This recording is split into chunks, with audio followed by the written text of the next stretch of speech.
Standard Bank, and that is Africa's largest banking group by assets and earnings. It's 20% held by China's ICBC. Yes, so you remember that the ICBC decision to buy into Standard Bank changed the equation, because it basically meant that ICBC was going to do the global stuff and that Standard Bank was going to curtail its activities to Africa. Has that worked? Do you believe that we've seen enough traction out of that deal? Well, we're in the sort of aftermath of the sale of the businesses in Turkey and Russia and Argentina and London, more particularly. So focus on divesting from territories that they haven't seen. To their credit, though, they got stuck in the African market as Stanbic and basically capitalized and built branch banks in Angola and in Swaziland and in Zambia and all the other countries, Nigeria and so on. So when I say they built banks there, that meant they go and get a banking license and capitalize it and become a first-tier player in that market. So I think they're going to grow up with those countries.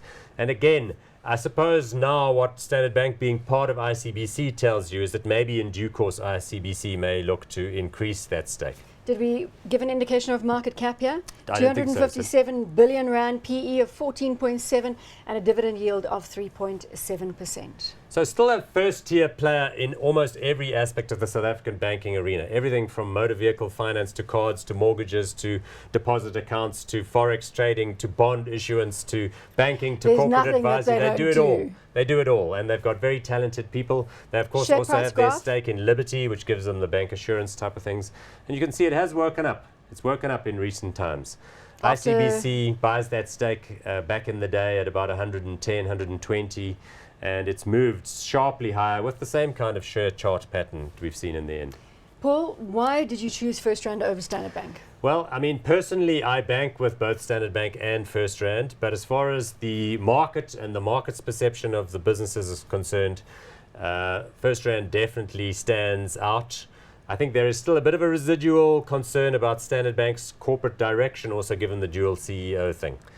I don't know if that's fair or not. I think Sim Chabalala and Ben Krug have done a great job together. But it is an unusual structure in today's environment. Slightly you have two unusual, CEOs. Slightly unusual, etc. I suspect that at some point in the future that will be resolved. They'll either make one of them the sole CEO, or they will make someone else the CEO. They've been going at it for a while. Difficult decision either way. And are we going hot or not on Standard Bank? I'm going to call it hot too. I just think that the overall valuation is pretty inexpensive. And again, like those global banks, what I'm expecting is cost reductions.